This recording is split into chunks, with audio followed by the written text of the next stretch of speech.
Hello everyone, आज date है 15 मार्च और द हिंदू न्यूज एनालिसिस में आपका स्वागत है। इस वीडियो में हम द हिंदू की इंपॉर्टेंट न्यूज़ को एग्जाम के पॉइंट ऑफ व्यू से डिस्कस करेंगे। इस न्यूज़पेपर की पीडीएफ का लिंक नीचे डिस्क्रिप्शन में दिया हुआ है या फिर आप direct Telegram channel volcano IAS academy को सर्च करके वहां से भी पीडीएफ को डाउनलोड कर सकते हो।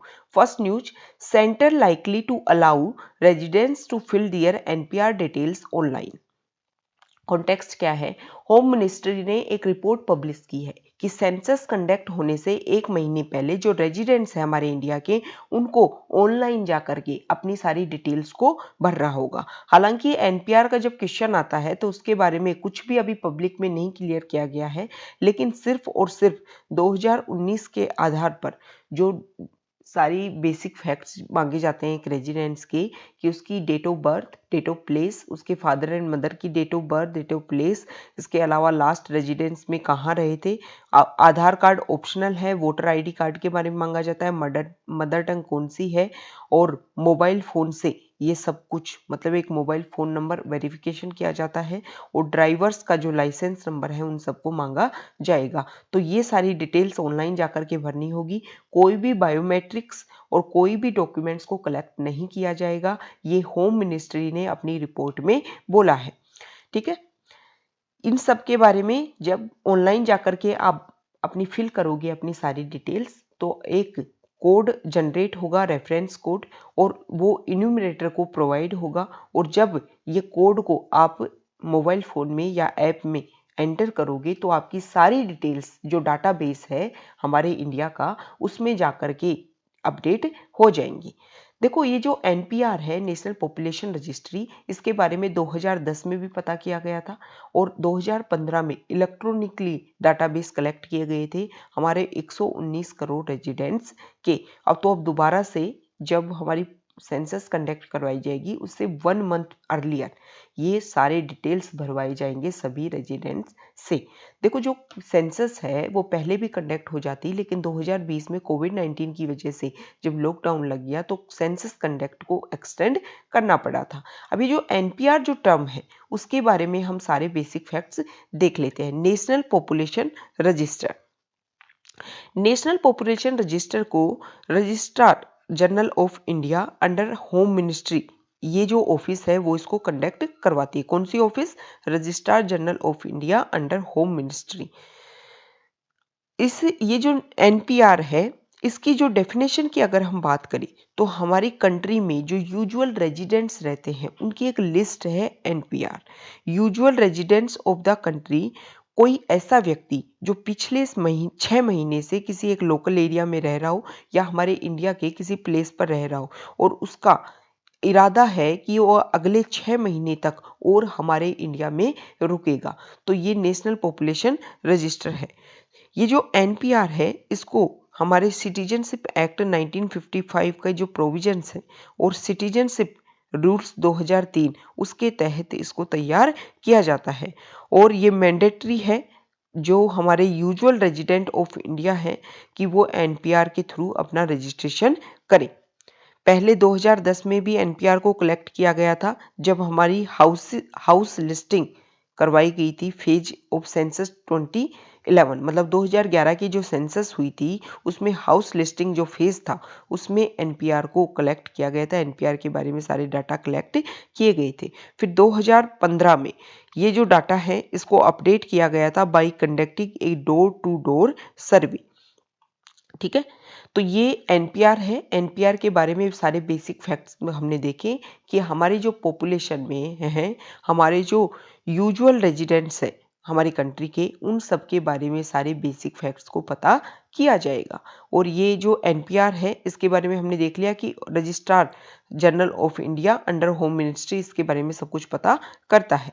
नेक्स्ट न्यूज, इंडिया में देखो कोविड-19 के केसेस रेगुलर बढ़ते जा रहे हैं, और पूरे इंडिया के जो 88% केसेज हैं, पूरे इंडिया के जो टोटल केसेज में 88% केसेस सिर्फ 7 स्टेट्स में हैं। और अगर इस साल का सबसे हाईएस्ट देखें तो एक दिन में जितने केसेज आते हैं वो सबसे हाईएस्ट थे कल। तो इंडिया में 25,320 न्यू वायरस केसेस डिटेक्ट हुए हैं। नेक्स्ट न्यूज, देखो कोविड-19 की वजह से जो हाई कोर्ट है उनकी फिजिकल हियरिंग को बंद कर रखा था। अब दिल्ली हाई कोर्ट ने ये बोला है कि आज से दिल्ली हाई कोर्ट में फिजिकल हियरिंग आज से स्टार्ट हो जाएंगी। नेक्स्ट न्यूज पॉलिटिक्स से रिलेटेड है। बंगाल में जब वहाँ की तृणमूल कांग्रेस की हेड ममता बनर्जी अपना प्रचार प्रसार कर रही थी, तो उस समय उनको किसी ने पुश किया और उसकी वजह से उनकी गिरने से उनके पाँव में फ्रैक्चर हो गया। उसी को ध्यान में रखते हुए कि उनके जो सिक्योरिटी लोग थे, जिनके ऊपर उनकी सिक्योरिटी का जिम्मा था, उन्होंने उनका ध्यान नहीं रखा। इसी वजह से 2 IPS ऑफिसर्स को उनकी जब उनके मतलब उनका प्रोटेक्शन का जो काम था उसमें फेलियर हुए, तो उनका क्या कर दिया गया है, ट्रांसफर कर दिया गया है। इलेक्शन कमीशन ऑफ इंडिया ने ये ऑर्डर किए कि 2 IPS ऑफिसर को सस्पेंशन किया जाए, क्योंकि उनको जो जिम्मेदारी थी, जो रिस्पॉन्सिबिलिटी, उसको वो कंप्लीट नहीं कर पाए। नेक्स्ट न्यूज, कुछ डाटा आए हैं एडिटोरियल पेज पर, उनको हम देख लेते हैं। देखो 2016 से 2020 के डाटा दे रखे हैं कि लगभग 433 MLA या फिर MP उन्होंने एक पार्टी को छोड़ करके दूसरी पार्टी को ज्वाइन किया है।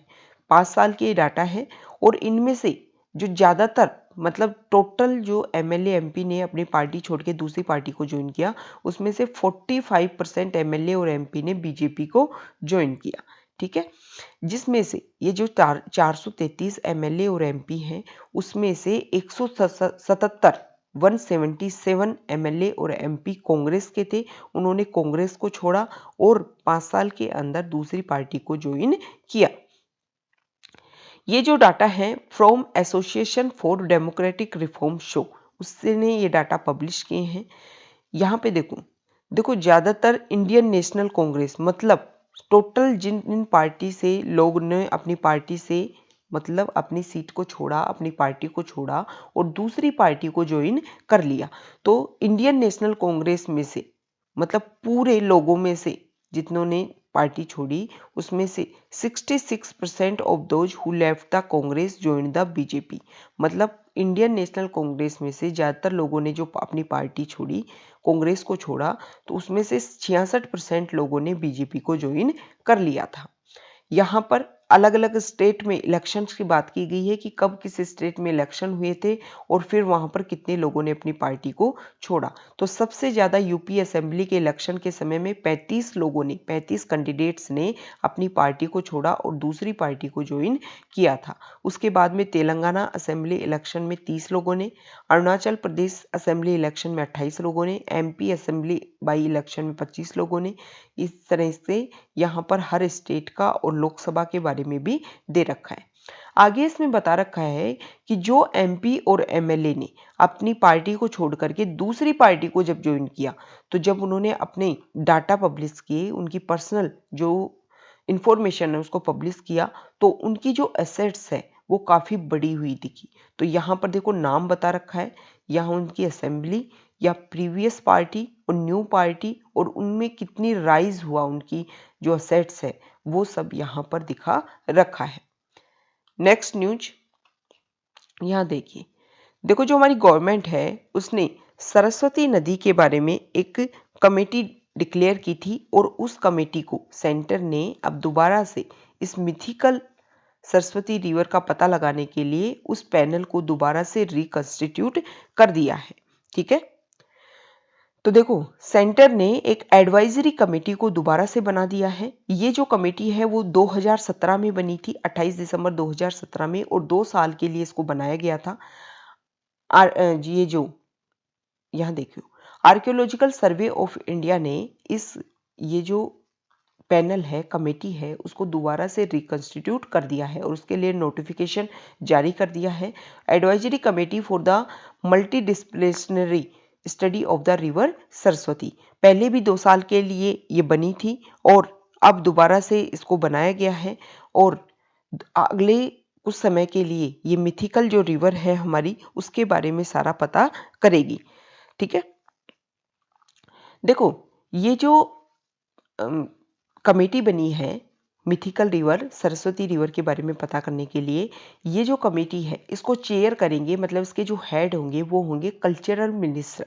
इसके अलावा culture, tourism, water resources, environment, forest, housing and urban affairs ministers, इसके अलावा इसरो के रिप्रेजेंटेटिव्स, गुजरात, हरियाणा, राजस्थान, इसके गवर्नमेंट के ऑफिशियल्स। देखो इन स्टेट के ही क्यों है, क्योंकि ऐसा माना जाता है कि ये जो नदी है वो इन स्टेट से होकर के बहती थी। ठीक है, ये सब कुछ इसमें होंगे और फिर ये कमेटी पता लगाएगी इस नदी के बारे में। हमारे लिए इंपॉर्टेंट हो जाता है ये term archaeological survey of India. देखो जो आर्कियोलॉजिकल सर्वे ऑफ इंडिया है वो मिनिस्ट्री ऑफ कल्चर के अंडर आता है। 1861 में इसको बनाया गया था और इसके हेड थे उस समय, उनका नाम था अलेक्जेंडर कनिंगम। ठीक है, first director general of archaeological survey of India थे, इसीलिए उनको फादर ऑफ इंडियन आर्कियोलॉजी के नाम से भी जाना जाता है। किसको जाना जाता है? अलेक्जेंडर कनिंगम को। नेक्स्ट न्यूज फॉरेन पेज से है, यहां देखो एस्ट्राजेनेका एक वैक्सीन है, Ireland Italian region halt AstraZeneca source. एक न्यूज़ फैल रही है कि एस्ट्राजेनेका जिन लोगों ने अपने यहाँ वैक्सीन ली है कुछ समय के बाद में उनकी बॉडी में क्लोटिंग होने लग जाती है। इसी को ध्यान में रखते हुए पहले भी कुछ कंट्रीज ने इसको बैन कर दिया था और अब आयरलैंड ने संडे को नया कंट्री जो बना है, लेटेस्ट कंट्री उसने बना है, मतलब कंट्री पहले से है लेकिन वो कंट्री उस लिस्ट में शामिल हुआ है जिसने एस्ट्राजेनेका को वैक्सीन को बंद कर दिया था, सस्पेंड कर दिया है अपने यहाँ पर। उसमें आयरलैंड भी अब शामिल हो गया है। ठीक है, कोविड-19 की इम्यूनिटी को बूस्ट करने के लिए जो एस्ट्राजेनेका वैक्सीन है काफ़ी सस्ती है और WHO का जो कोवैक्स इनिशिएटिव है इसके तहत जो गरीब कंट्रीज हैं उनको ये वैक्सीन दी जा रही थी ताकि वैक्सीनेशन के डर को कम किया जा सके। लेकिन बहुत सारे देशों ने जैसे डेनमार्क, नॉर्वे, बुल्गारिया, उन्होंने पिछले ही सप्ताह इस वैक्सीन को अपने यहाँ पर पॉज कर दिया था। और इसके अलावा क्यों और भी बहुत सारे देश हैं जिन्होंने अपने यहाँ पर बंद कर दिया, इसका कारण है ब्लड क्लॉट। ठीक है, नेक्स्ट न्यूज श्रीलंका से रिलेटेड है। Sri Lanka ask Amazon to not sell flag themed items. Sri Lanka ने बोला है अमेजन को, जो एक ऑनलाइन रिटेल कंपनी है, उसको बोला है कि आप हम कोई भी आइटम्स जिसमें हमारा फ्लैग दिखेगा उस थीम बेस्ड आइटम्स को आप नहीं बेच सकते हो। श्रीलंका ने अमेजन को बोला है कि डोरमेट्स, बिकनीज, ब्रीफ्स, इस तरीके के जो आइटम्स हैं और अगर उनके ऊपर हमारे नेशन का जो लोयन फ्लैग है वो अगर दिखता है तो आप उसको बेच नहीं सकते हो। इन सब के लिए श्रीलंका ने अमेजन को क्लियर किया है। नेक्स्ट न्यूज यहाँ देखिए, US orders emergency agency to help with child migration search. देखो यूएस की जो साउथ बॉर्डर है, मेक्सिको के साथ में जो बॉर्डर शेयर होती है, वहां पर चिल्ड्रन का माइग्रेशन काफ़ी इंक्रीज होता जा रहा है। उसी को लेकर के यूएस ने ऑर्डर दिए हैं कि हमारी जो इमरजेंसी एजेंसी है उनको हेल्प करना है इन सारे चिल्ड्रन का। लास्ट राष्ट्रपति मिस्टर ट्रंप, उन्होंने बिल्कुल बैन कर दिया था कि कोई भी इमिग्रेंट्स हमारे यहाँ पर प्रवेश नहीं कर सकता, लेकिन जो मिस्टर बाइडेन है उन्होंने पूर्व अपनी नीति के ऊपर वो वापस आए और उन्होंने बोला कि इस तरीके की कोई नीति को पॉलिसी को फॉलो नहीं किया जाएगा। अब उनकी जो बॉर्डर है वहां पर काफ़ी सर्च दिखने को मिल रहा है, इसीलिए इमरजेंसी एजेंसी को क्लियर किया है गवर्नमेंट ने कि आपको उन सब के बारे में, उन सब की जो बेसिक नीड्स हैं उन सब का ध्यान रखना है। तो ये हमारा डिस्कशन था, कई इंपॉर्टेंट न्यूज़ को हमने डिस्कस किया। Okay, thank you.